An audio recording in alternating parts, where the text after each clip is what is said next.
Hi everybody, so happy you joined us for this week's episode. We're coming to you from a very interesting fishery. It's located right on the border between North and South Carolina. It's called the Little River. Lots of boat traffic here, pleasure boats and ski boats and some fishing boats, but a lot of fish in this area. We're going to show some of them to you on this week's episode. And one reminder, this is the next to last episode of our 2016 season. You will not want to miss next week's show. We look back at an entire season worth of fishing highlights, big fish, and lots of bloopers and outtakes as well. It's going to be a lot of fun on next week's season finale. But for right now, let's get the Mako launched and head out to the Little River for some speckled trout action. Fox Sports Outdoors is on the air right now.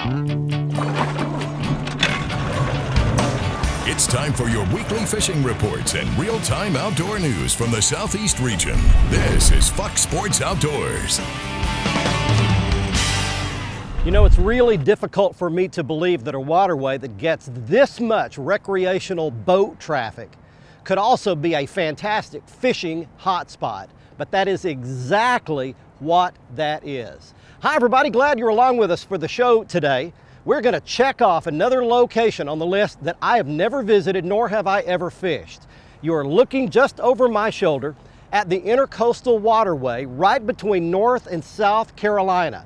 This stretch of the Intercoastal is known as the Little River that runs through this area, and it is a fantastic place to catch speckled trout, redfish, flounder, and all the other inshore species that swim. But on this week's episode, we're going to specifically target the spotted sea trout, otherwise known as the speckled trout. Now to do that, we've got a real treat because we've got the Mercury 4-stroke 150 hanging on the back of the brand new Mako Pro Skiff 21. This is a brand new boat for the Mako line this year. It is a deep, flat, stable platform to fish out of, a fantastic machine that will run in very skinny water as well, just like we have in this area.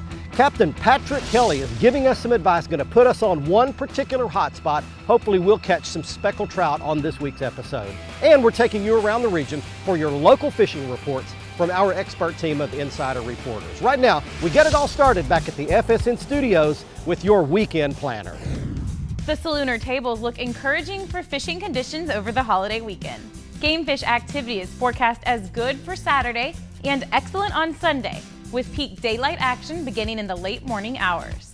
Expect the sun to rise at 7:08 and set at 5:21. And we'll have a new moon early next week, so weekend evenings will have very little moonlight. Stay with us for fishing news from around the area. Plus, Mr. Crappie Wally Marshall joins me for this week's Ask the Pro. Stay with us. Fox Sports Outdoors is brought to you by Exide AGM Marine Batteries. Starts like new, stays like new longer. Motor Guide Trolling Motors, because accuracy matters. And Nitro Performance Fishing Boats. Champions aren't born, they're made.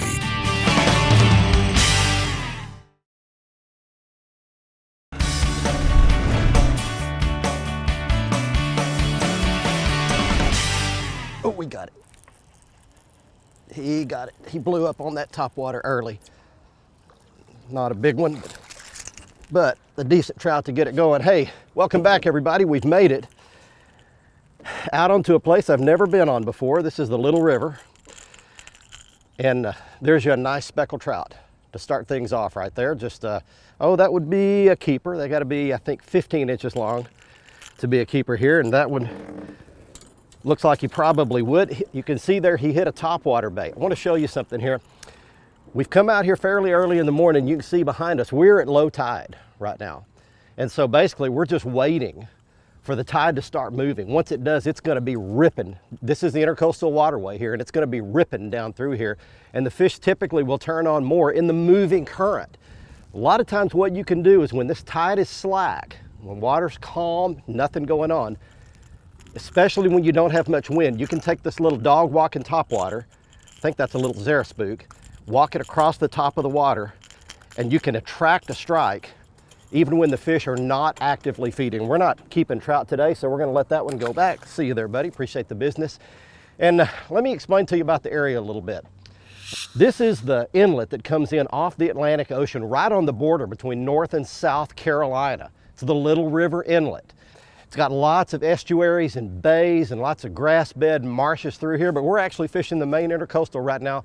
And we're gonna try to spend our time today basically doing one thing, and that's fishing a set of bridge pilings and a big oyster bed and a couple of creeks. This is just a really good area right in here, and I'll explain why just a little bit. But we'll give you lots more information. We're off to a good start. It's early in the morning. Welcome to the show. Welcome out here.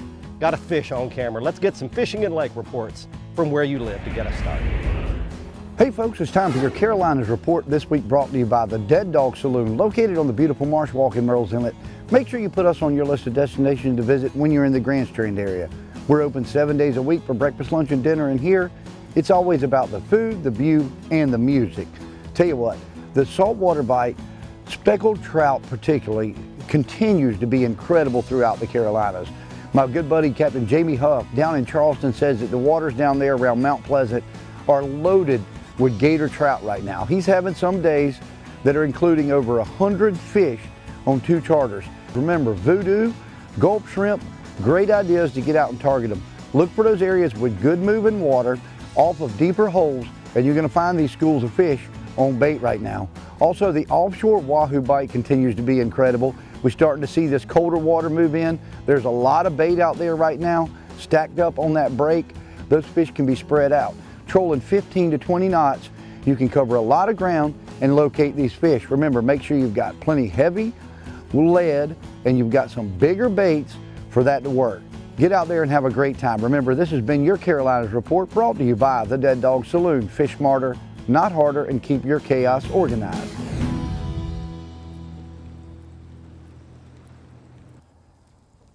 Oh, golly.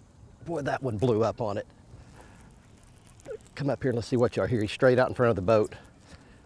Let's see what we got here. Another nice trout. Slide the net under him. All right.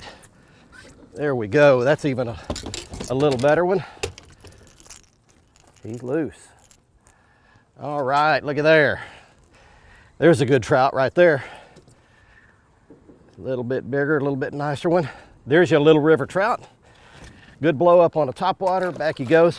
Normally, these fish really want some current and some tide moving before they bite, but they're actually starting to bite at low tide. And I want to show you just a quick shot of how this is working. I'm just taking my rod tip, pointing it down and going pop, pop, pop, pop, pop, pop. And you can see how this dog walking topwater bait just kind of walks back and forth across the top, and these fish will come up and blow up on it.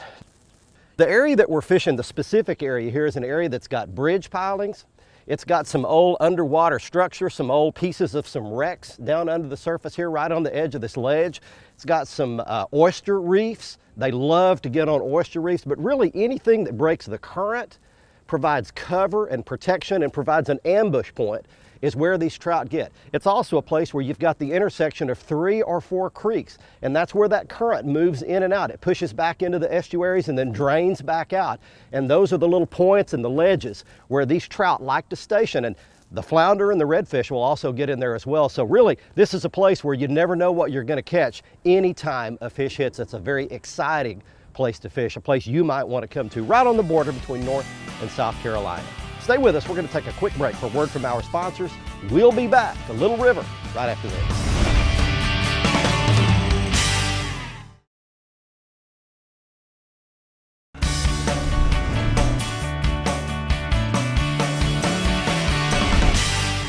There's one. There's one hitting my popping cork with a shrimp. Let's step down here. I don't think it's a very big one. Feels like a little trout. Yep, that's what it is. All right, another speckled trout right there. All right, welcome back everybody. We're still on Little River today. There's your speck right there. Not a big one, but fish nonetheless. That one had a popping cork rig. Now this is a real common rig really all up and down all the coast, but it's just a rattling popping cork, makes a lot of noise, a lot of chugs, grabs water and makes a big splash, and about 18 inches below it got a tiny little jig head, and I put a live shrimp on it is all I'm doing. What you do is you pitch it out in the water and you pop it like this.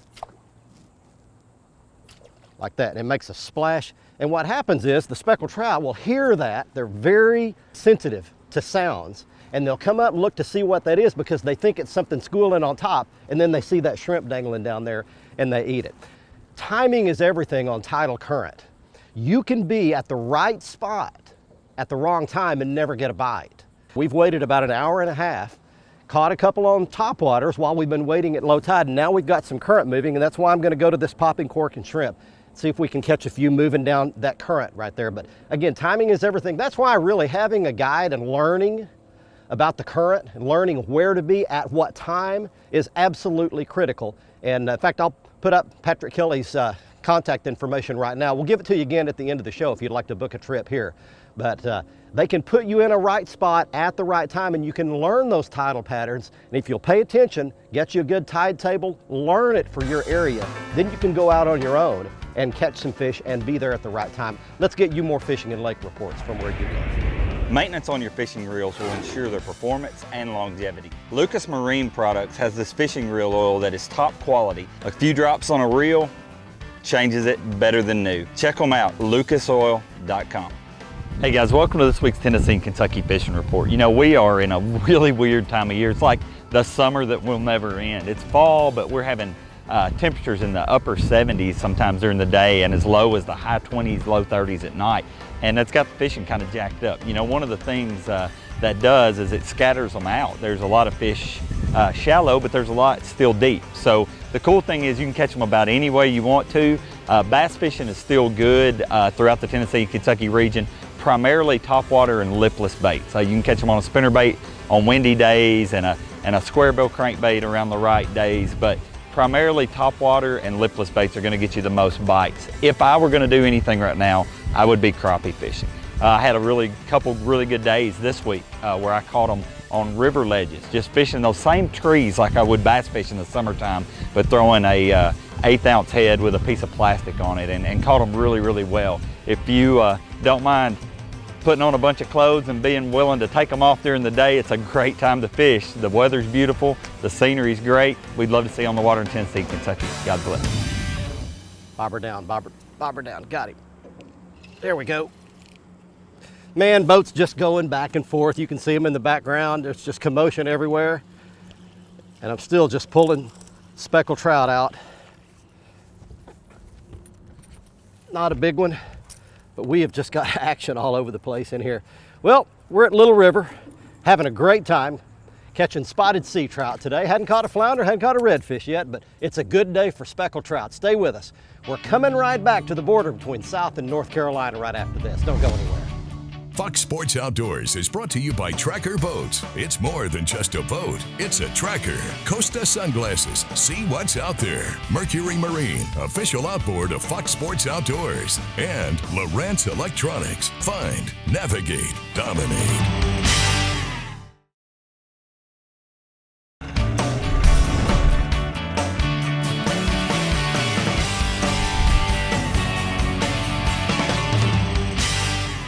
Boom, got him. Golly, big old blow up on top. We got some current flowing in here now, and I got something to blow up on my top water. There he comes. Nice trout. Get in that net. Yes. Big one. Yeah, look at this. All right. I got these 8 or 9 hooks. How about that one, folks?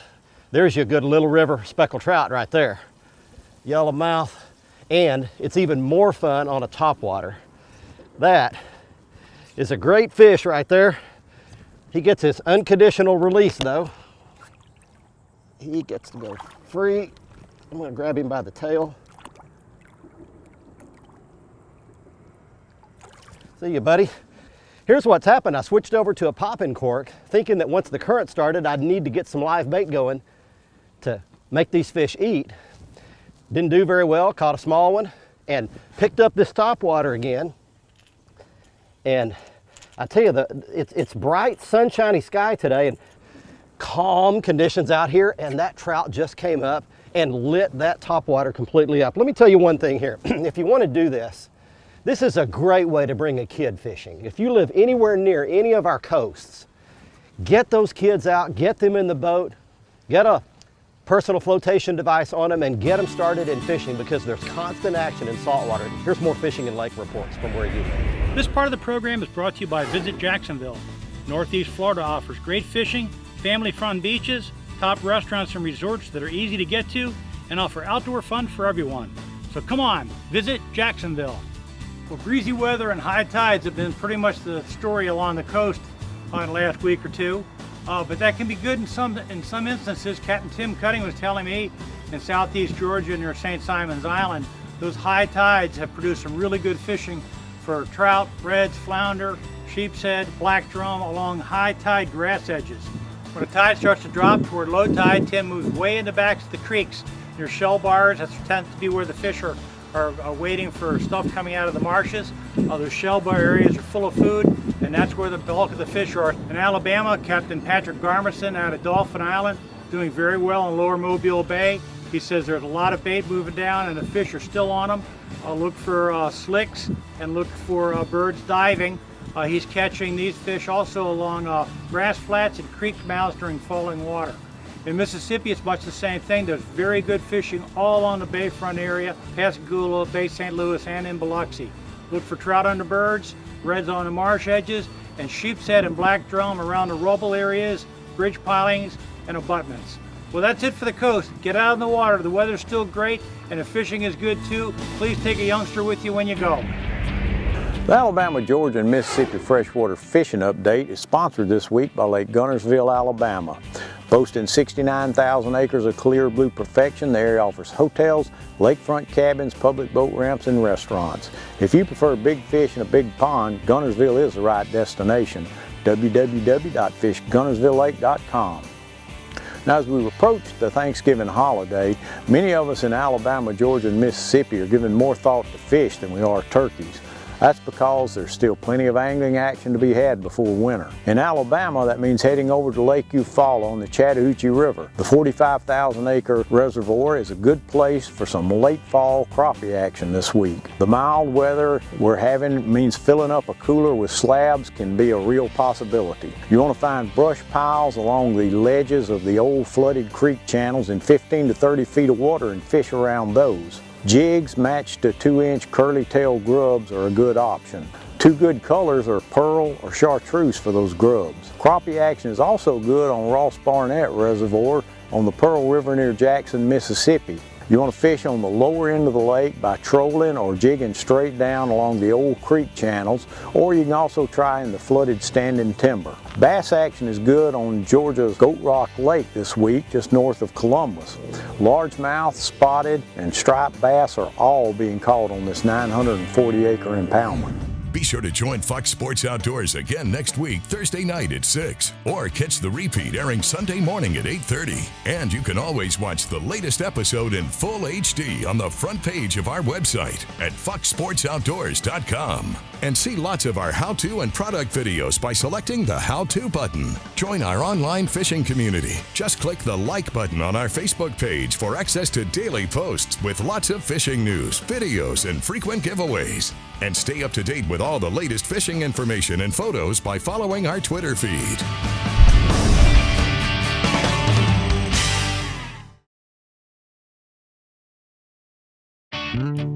Fox Sports Outdoors is brought to you by Academy Sports and Outdoors. Right stuff, low price, every day. Lose, fueled by passion, driven by innovation.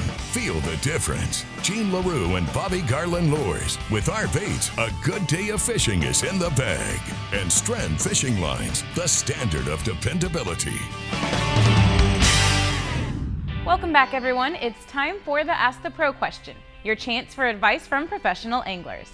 This week, Mark writes, I'm getting lots of nibbles when crappie fishing, but having trouble hooking and landing them. Any suggestions? For some assistance, we went to Mr. Crappie, Wally Marshall. You know, sometimes when you're out there fishing and your bait is like 2 inches long, what I like to do is take off about a ½ inch off the front of the bait. Most of the baits that I have on the market are a solid bait, and you can just cut off a little bit, make that bait shorter, shorten that up to where that fish is going to have to get that hook. Don't have a lot of tail hanging out on the end, okay?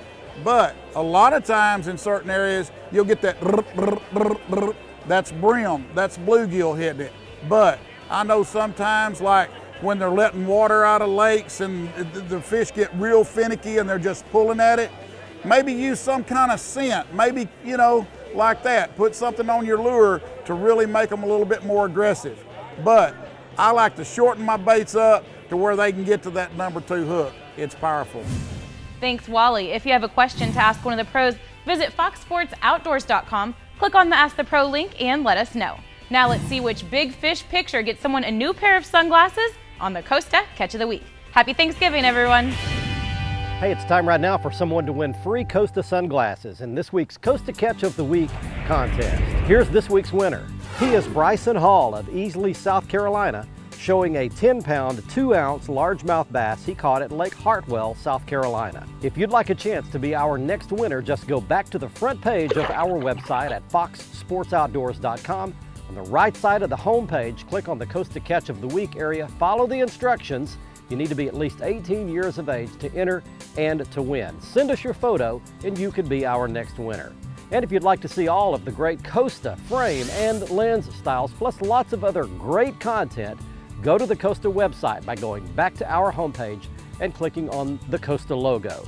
There you'll see all of the great Costa frame styles and lens styles, including the 580 polycarbonate and glass lenses in all the various colors, and all the different frame styles, including the new one that I was wearing on this week's episode. It's called Raphael.